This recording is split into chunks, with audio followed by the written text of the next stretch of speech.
واجعل اللهم إندونيسيا آمنة مطمئنة وجميع بلاد المسلمين. اللهم اجعل إندونيسيا آمنة مطمئنة وجميع بلاد المسلمين برحمتك يا أرحم الراحمين. اللهم صل وسلم وبارك عليه وعلى آله. اللهم صل على محمد. بسم الله الرحمن الرحيم. السلام عليكم ورحمة الله وبركاته. الحمد لله ثم الحمد لله. الحمد لله الذي حثنا أن نتخلق بصفات الأمانة ونهانا عن سوء الخلق والخيانة. أشهد أن لا إله إلا الله وأشهد أن محمدا رسول الله. اللهم صل وسلم وبارك على سيدنا محمد وعلى آله وأصحابه أجمعين. أما بعد، قال الله تعالى في القرآن الكريم: يرفع الله الذين آمنوا منكم والذين أوتوا العلم درجات. وقال رسول الله صلى الله عليه وسلم: طلب العلم فريضة على كل مسلم ومسلمة. صدق الله وصدق رسوله. Hadirin jamaah sekalian, mari kita lanjutkan pengajian kita pada malam hari ini. Bismillahirrahmanirrahim. Qala al-mu'allif rahimahullah ta'ala: wa 'ala al-jumlati fa innal mu'mina as-sadiqa huwa alladhi ya'malu bis-salihati wa yukhlisu fiha wa yarju al-qabula wath-thawaba 'alayha min fadlillahi wa yujanibu sayyi'ati wa yub'idu 'anha wa yakhafu an yubtala biha wa yakhsha al-iqaba minha wa yarju al-maghfirata ba'da taubati wal inabati ila Allah. Hadirin jamaah sekalian, kesimpulan daripada bab yang kita baca di bab pertama ini, fa innal mu'mina shadiqa, sesungguhnya seorang mukmin yang benar. Karena boleh jadi ada seorang dirinya mengaku beriman tapi tidak benar-benar beriman. Ya, imannya cuma filisan, hanya di lisannya saja. Tetapi hati dan juga perbuatannya mengingkari keimanannya sendiri. Ada orang yang lisannya beriman, hatinya beriman, tapi perbuatannya bukan perbuatan orang beriman. Ada yang lisannya mengatakan beriman, hatinya menolak keimanan. Nah, ini munafik. Ini munafik namanya. Maka ada satu ayat yang menjelaskan, ayatul munafiq, innal munafiqina fi darkil asfali minan nar. Kita sering mengungkapkan itu tuh. Orang munafik itu tempatnya di mana? Kalau kita bilang keraknya neraka. Innal munafiqina fi darkil asfali minan nar. Orang munafik itu tempatnya di keraknya neraka. Artinya paling bawah. Neraka paling panas gitu. Itu orang munafik. Tapi munafik yang bagaimana? Ya, munafiknya munafik yang nifakul amali atau nifakul nifakul hakiki. Ada nifak imani, nifakul imani, ada nifakul amali. Kalau nifakul amali enggak termasuk yang innal munafiqina fi darkil asfali minan nar. Memang ayatul munafik ada 3. Ciri-ciri orang munafik itu ada 3. Yang pertama adalah idza haddatsa kadzaba. Kalau ngomong dia bohong, dusta. Ya. Asal ngomong aja dah, pasti omongannya bohong. Wa idza wa'ada akhlafa. Kalau dipercaya dia ya mengingkari kepercayaan orang. Wa idza tumina khana. Kalau diberikan amanat dia berkhianat. Ini ciri-ciri munafik. Tapi yang masuk kategori dalam innal munafiqina fi darkil asfali minan nar, orang munafik yang ditempatkan nanti di keraknya neraka itu adalah orang-orang yang munafik, nifaknya nifak bebenaran nifak imani. Munafik dalam keimanan, bukan munafik dalam amal. Jadi jangan kita gampang nakut-nakutin orang. Ada suami habis bohong sama istrinya, gitu. Dibilang gini, bukan bohong, ntar masuk neraka paling bawah loh, gitu. Bukan, itu nifak amali itu namanya. Nifak imani, lisannya mengucapkan saya beriman, ya, tapi hatinya mengingkari keimanan yang sudah diucapkan oleh lisannya. Dulu di zaman Rasulullah SAW ada orang namanya Abdullah bin Ubay bin Salul. Ini tokoh munafik, biang munafik nih. Salatnya di belakang Nabi Muhammad SAW. Salatnya di belakangnya Nabi itu. Yang kagak tahu dibilang ini orang luar biasa ibadahnya. Salatnya di belakang Nabi, tapi kalau dia sudah kumpul kepada golongannya, dia hanya mengolok-olok daripada umat Islam, nyari bagaimana celah supaya bisa menghancurkan umat Islam. Ini namanya nifak imani. Ini yang dikategorikan innal munafiqina fid darkil asfali minan. Nah, kalau misalnya tiap ada orang bohong, ntar di neraka paling bawah. Siapa di antara kita di sini yang kagak pernah bohong kira-kira? Pasti pernah bohong. Ya. Tapi bohong yang kayak bagaimana dulu? Nifak yang kayak bagaimana dulu?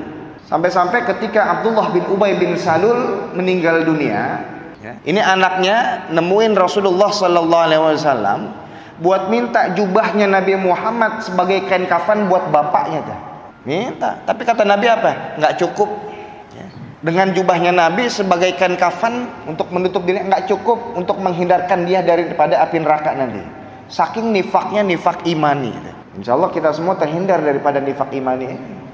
Berimanlah beriman, cuman mungkin iman kita sampai tingkat tahapannya baru percaya doang, bukannya yakin. Gitu. Nah, kita bisa lihat coba dah. Orang tua kita dulu, ya, mungkin nggak belajar yang namanya kitab-kitab seperti ini. Alif bata ngaji sholat, cuman imannya yakinnya mantep. Ada orang sakit bacain Bismillah doang air sembuh. Ya, di rumah saya ada almarhum tempat urut Haji Nain. Bismillahirrahmanirrahim, komat kamit digituin lempeng lagi yang tadinya bengkok. Ya, imannya luar biasa, keyakinannya udah sampai tahap yakin. Kita mungkin baru percaya doang. Apa bedanya yakin sama percaya? Ini mah bahasa kita doang nih ya, biar gampang dicerna. Apa bedanya yakin sama percaya? Yakin lebih tinggi. Contohnya begini, ada Bang Ahmad misalnya. Kita ngomong Bang Ahmad bisa bawa mobil. Ya. Kita pernah disupirin sama Bang Ahmad, dia bisa bawa mobil. Cuman mau mobilnya gitu, gecol.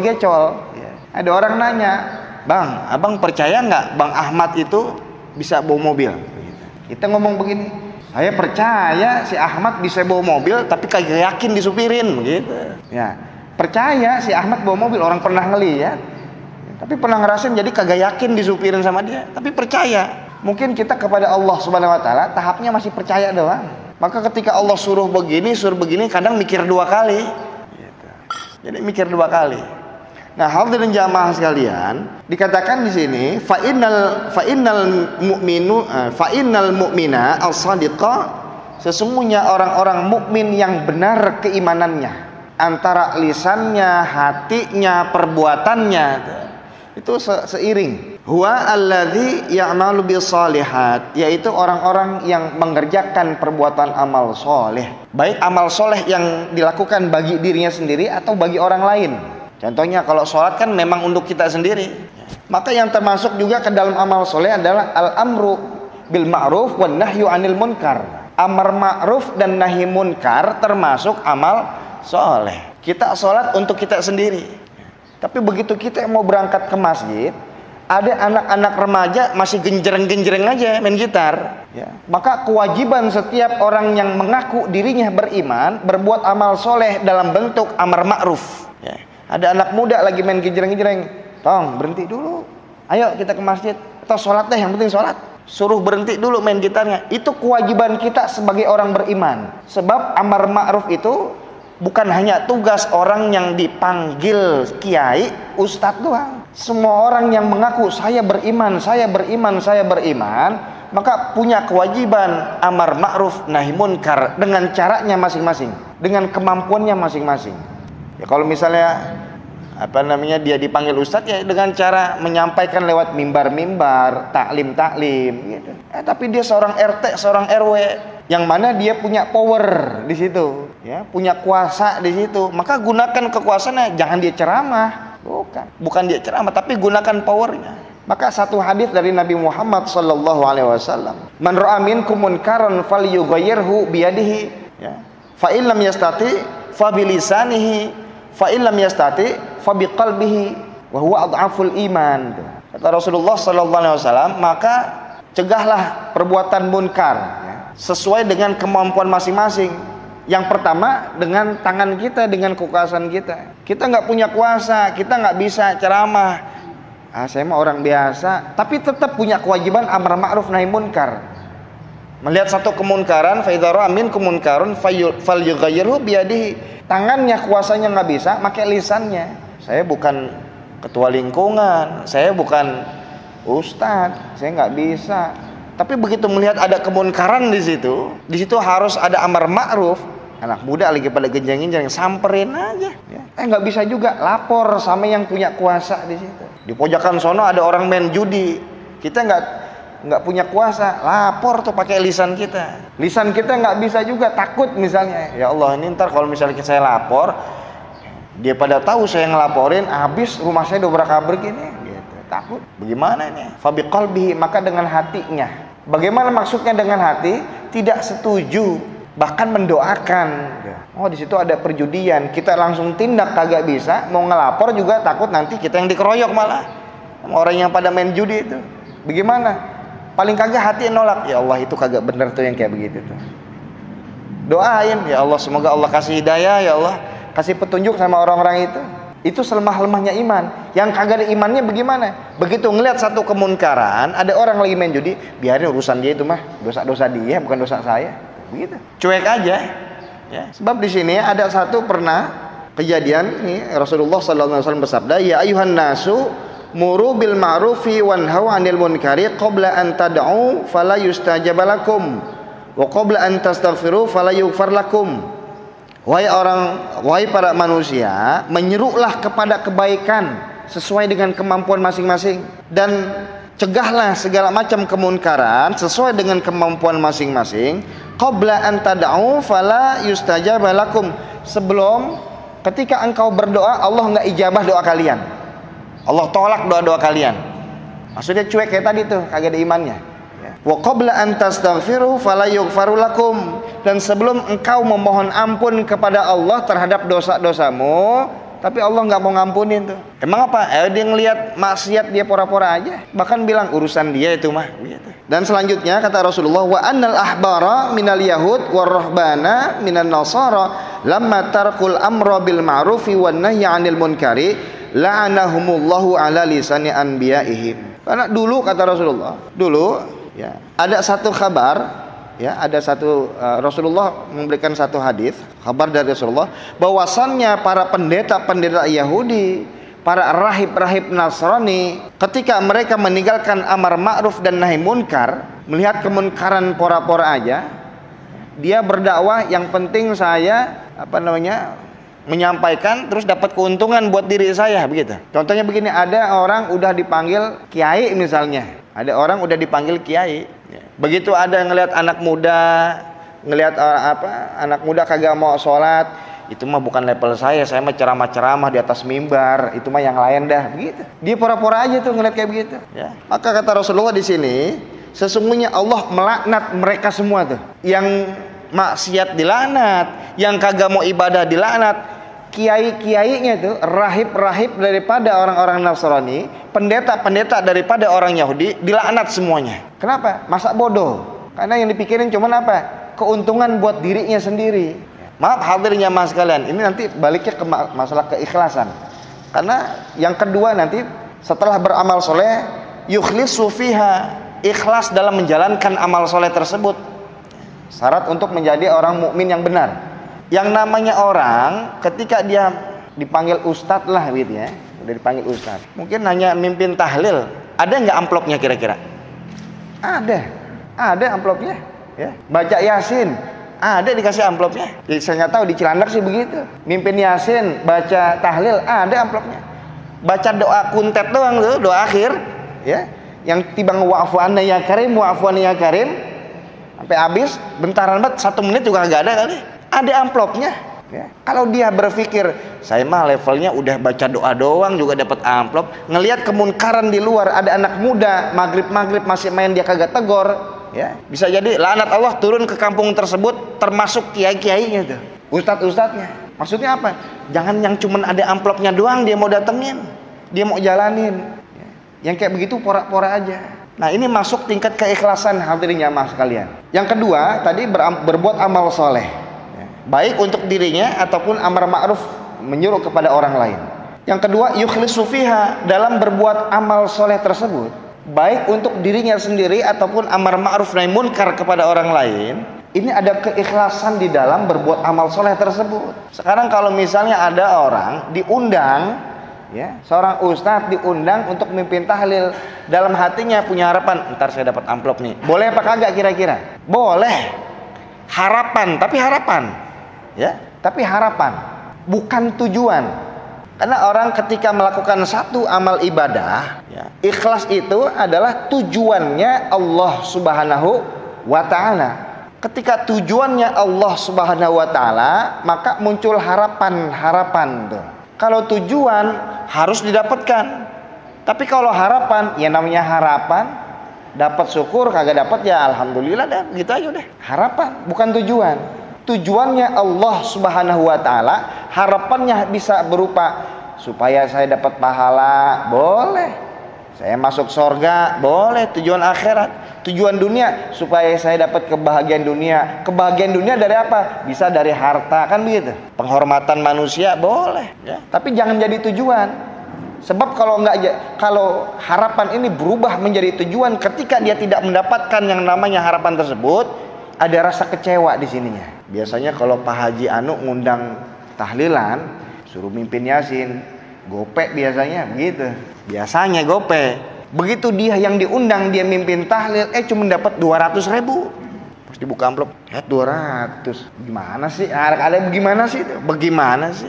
Punya harapan nanti ya Allah dapat kebahagiaan dunia berupa materi, boleh, nggak apa-apa. Tapi ingat, ini harapan doang. Ini harapan doang. Begitu dibuka 200.000, alhamdulillah. Ambil, jangan ditolak. Udah kagak usah, saya ikhlas karena Allah Subhanahu wa Ta'ala. Ikhlas ketika diucapkan dari mulut biasanya kagak ikhlas. Biasanya ikhlas kalau diucapin dari mulut biasanya kagak ikhlas. Wah, saya ikhlas, ini ikhlas, biasanya kagak. Kayak orang ngasih sesuatu, ya, orang ngasih sesuatu, ya, ketika kita diberikan sesuatu, jangan pakai kita tanya, abang ikhlas apa kagak nih bang, begitu jangan. Itu mancing-mancing orang supaya kagak ikhlas malah, ya. Ada orang ngasih kita minuman nih, kasih minuman, kita nanya, nih abang ikhlas apa kagak nih, ya emang tinggal atu-atunya, mau kagak mau ikhlas sudah. Nggak ikhlas tuh biasanya, ya. Jangan dipancing-pancing, udah biarin aja, biar dia ngolah hatinya sendiri supaya jadi ikhlas karena Allah Subhanahu wa Ta'ala. Dikasih ambil, ya, amal dikasih ambil, ya. Jadi boleh kita punya harapan-harapan ketika melakukan satu ibadah. Kita sholat tahajud malam, kita punya hajat nih, di sujud kita minta kepada Allah, ya Allah saya lagi ada masalah ini, berat bener ya Allah, gampangin urusan saya ya Allah, urusan di dunia, boleh nggak? Boleh, itu harapan. Tapi begitu malamnya habis tahajud, besoknya kita menghadapi masalah tersebut, ternyata kagak beres urusannya, ya, aduh kagak beres, ya Allah kagak dengerin doa saya ini semalam. Jangan begitu, jangan. Itu harapan. Ya, doa itu harapan. Ketika harapan yang tadi berubah menjadi tujuan, maka posisi Allah sebagai niat keikhlasan kita tergantikan. Ini yang masuk dalam kategori ar-riya. Karena lawan daripada ikhlas yang rendah itu adalah ar-riya. Tapi ikhlas yang sesungguhnya lawannya itu an-nifaq, itu kemunafikan sendiri. Abdullah bin Ubay bin Salul sholat di belakang Nabi Muhammad supaya dilihat oleh para manusia. Ini nifak, keluar dari jalur ikhlas yang benar-benar keluar jalur ini. Beliau sholat di belakangnya Nabi Muhammad SAW supaya kelihatan oleh para manusia dia adalah sahabat Nabi yang paling dekat dengan Nabi. Tapi ternyata begitu nggak ada Nabi, dia ingkari semua imannya. Dia ingkari iman yang sudah diucapkan dari lisannya, dari perbuatannya. Perbuatannya perbuatan orang beriman.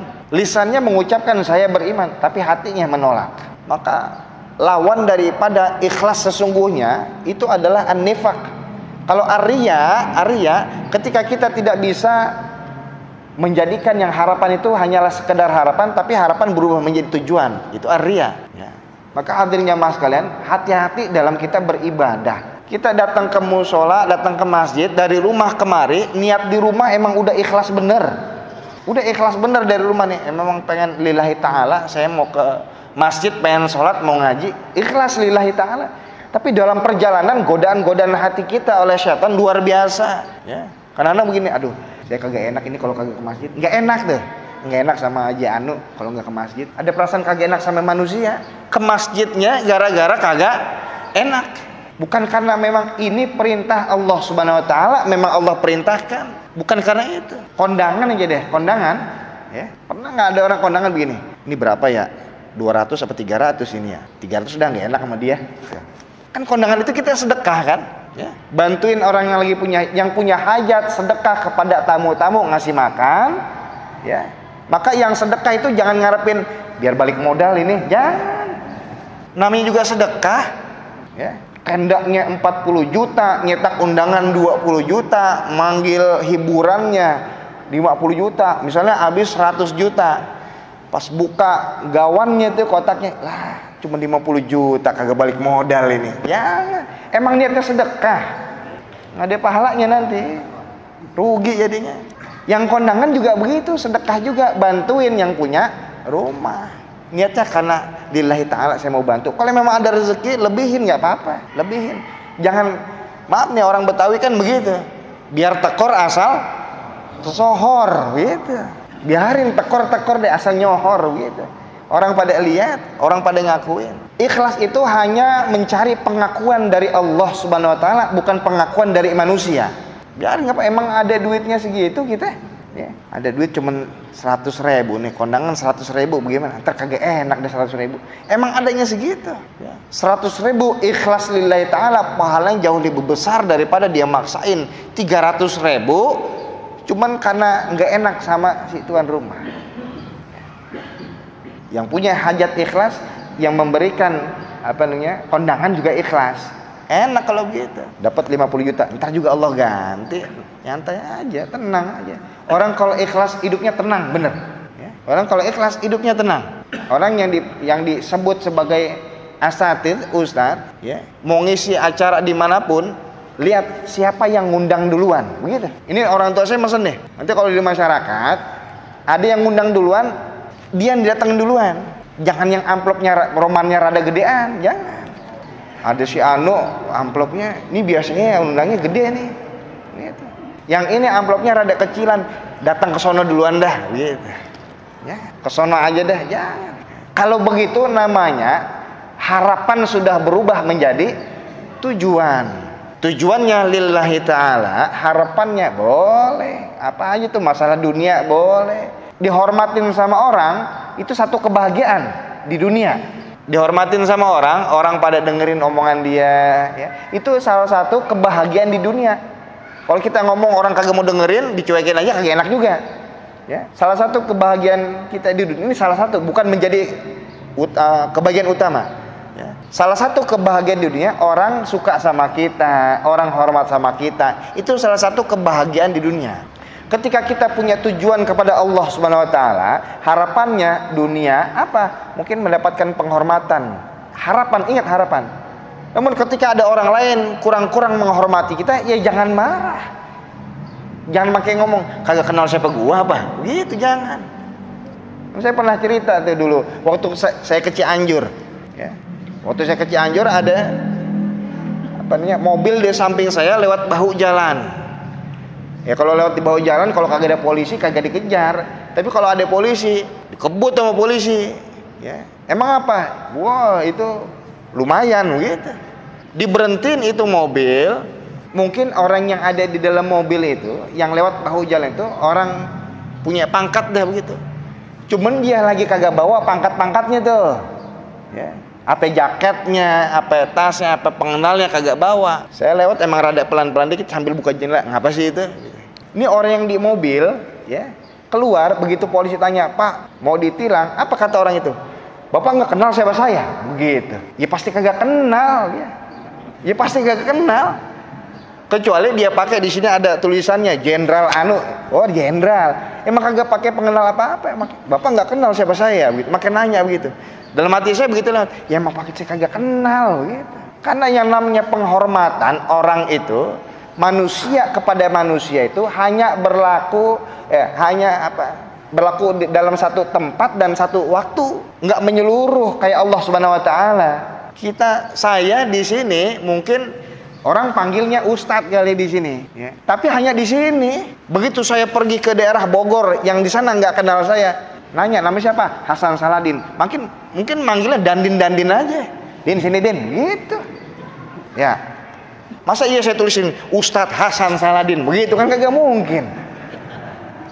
Kasih merek, ya. Atau di WA orang mau WA saya tulisin Ustadz Hasan Saladin, kagak mungkin, ya. Orang yang kagak kenal ya Hasan Saladin aja manggilnya, begitu.